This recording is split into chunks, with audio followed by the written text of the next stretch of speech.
বন্ধুরা, আপনারা কি জানেন যে মেশোতে ফোন নাম্বার কিভাবে চেঞ্জ করতে হয়? জানেন না?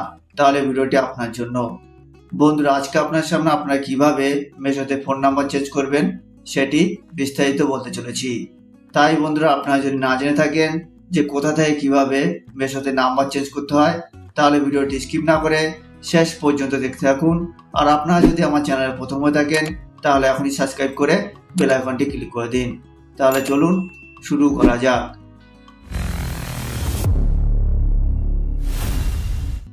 বন্ধুরা, আপনারা যদি মেশোতে যান, মেশোতে যাওয়ার পরে বন্ধুরা আপনারা যদি প্রোফাইলে ক্লিক করেন তাহলে কিন্তু আপনারা এখানে আপনাদের ফোন নাম্বারটি দেখতে পাবেন। কিন্তু আপনারা কিভাবে ফোন নাম্বার চেঞ্জ করবেন তার কোনো অপশান কিন্তু আপনারা এখানে দেখতে পাবেন না।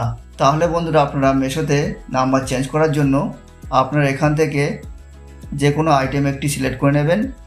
সিলেক্ট করা হয়ে গেলে বন্ধুরা আপনারা এখানে বাই নাওতে ক্লিক করবেন। বাই নাওতে ক্লিক করার পরে বন্ধুরা আপনারা এখানে সাইজ বেছে নেবেন। সাইজ বেছে নেওয়ার পরে বন্ধুরা আপনারা পুনরায় বাই নাওতে ক্লিক করবেন। ক্লিক করার পরে বন্ধুরা আপনারা এখানে সিলেক্ট ডেলিভারি অ্যাড্রেস বলে একটি অপশান দেখতে পাবেন, তো আপনারা সেখানে ক্লিক করবেন। ক্লিক করার পরে বন্ধুরা দেখবেন যে আপনাদের মেশোতে যে অ্যাড্রেসটি সেভ রয়েছে সেটি আপনারা এখানে দেখতে পাবেন। আর তার উপরে আপনারা এখানে অ্যাড নিউ অ্যাড্রেস বলে একটি অপশান দেখতে পাবেন, তো আপনারা সেখানে ক্লিক করবেন। ক্লিক করার পরে বন্ধুরা আপনারা এখানে আপনাদের নাম দেবেন। আর তার পাশে বন্ধুরা আপনারা এখানে কন্ট্যাক্ট নাম্বার বলে একটি অপশান দেখতে পাবেন, তো আপনারা এখানে যে নতুন নাম্বারটি দিতে চান সেই নাম্বারটি আপনারা এখানে দিয়ে দেবেন। দিয়ে দেওয়ার পরে বন্ধুরা আপনারা এখানে নেক্সটে ক্লিক করবেন। নেক্সটে ক্লিক করলে দেখবেন যে আপনাদের অ্যাড্রেসটি অটোমেটিকলি নিয়ে নেবে, অর্থাৎ পিনকোড, সিটি এবং স্টেট অটোমেটিকলি নিয়ে নেবে। নিয়ে নেওয়ার পরে বন্ধুরা আপনারা এখানে নিচে আপনাদের বিল্ডিং নেম বা হাউস নেম দিয়ে দেবেন। দেওয়া হয়ে গেলে বন্ধুরা আপনারা এখানে নিচে রোড নেম বা কলোনি নেম দিয়ে দেবেন। দিয়ে দেওয়ার পরে বন্ধুরা আপনারা এখানে নিচে সেভ অ্যাড্রেস অ্যান্ড কন্টিনিউ বলে একটি অপশান দেখতে পাবেন, তো আপনারা সেখানে ক্লিক করবেন। ক্লিক করলে দেখবেন যে আপনাদের নতুন অ্যাড্রেসের পাশাপাশি আপনাদের নতুন নাম্বার সেভ হয়ে যাবে। এরপর যদি আপনি মেশোতে কোনো আইটেম অর্ডার করেন তাহলে দেখবেন যে আপনারা নতুন যে নাম্বারটি দিয়েছেন সেই নাম্বারে ডেলিভারি বয় আপনাকে কল করছে। অর্থাৎ আপনারা নতুন করে যে অ্যাড্রেসটি সেভ করেছেন অর্ডার করার সময় আপনার সেই অ্যাড্রেসটি সিলেক্ট করে নিতে হবে।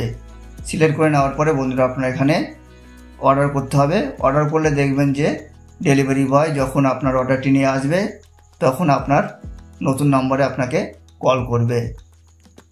তো এইভাবে আপনারা মেশোতে নাম্বার চেঞ্জ করতে পারেন। এছাড়াও আরেকটি উপায় আপনারা নাম্বার চেঞ্জ করতে পারেন। নাম্বার চেঞ্জ করার জন্য আপনারা ব্যাকে চলে আসবেন। ব্যাকে আসার পরে বন্ধুরা আগে থেকে যে আপনারা অ্যাড্রেসটি সেভ করে রেখেছেন তার নিচে আপনারা এখানে এডিট বলে একটি অপশান দেখতে পাবেন, তো আপনারা সেখানে ক্লিক করবেন। ক্লিক করার পরে বন্ধুরা আপনারা এখানে কন্ট্যাক্ট নাম্বার বলে একটি অপশান দেখতে পাবেন এবং আপনাদের পুরনো নাম্বারটি দেখতে পাবেন, তো আপনারা এই নাম্বারটি কেটে দেবেন। কেটে দেওয়ার পরে বন্ধুরা আপনারা এখানে নতুন যে নাম্বারটি দিতে চান সেই নাম্বারটি আপনারা এখানে দিয়ে দেবেন। দিয়ে দেওয়ার পরে বন্ধুরা আপনারা এখানে কন্টিনিউতে ক্লিক করবেন। কন্টিনিউতে ক্লিক করলে দেখবেন যে আপনাদের পুরনো নাম্বারটির বদলে নতুন নাম্বার সেভ হয়ে যাবে। তাহলে বন্ধুরা এই দুটি পদ্ধতিতে আপনারা মেশোতে নাম্বার চেঞ্জ করতে পারেন। তাহলে বন্ধুরা বোঝা গেল আপনারা কোথা থেকে কীভাবে মেশোতে নাম্বার চেঞ্জ করবেন। তো বন্ধুরা, ভিডিওটি কেমন লাগলো? যদি ভালো লেগে থাকে তাহলে আপনি লাইক, শেয়ার আর কমেন্ট করে দেবেন। আর এই ধরনের ইন্টারেস্টিং ভিডিও পেতে চ্যানেলটি সাবস্ক্রাইব করে বেল আইকনটি ক্লিক করে দেবেন। তো এখানেই আমার ভিডিওটি শেষ করলাম। আবার দেখা হবে পরের ভিডিওতে।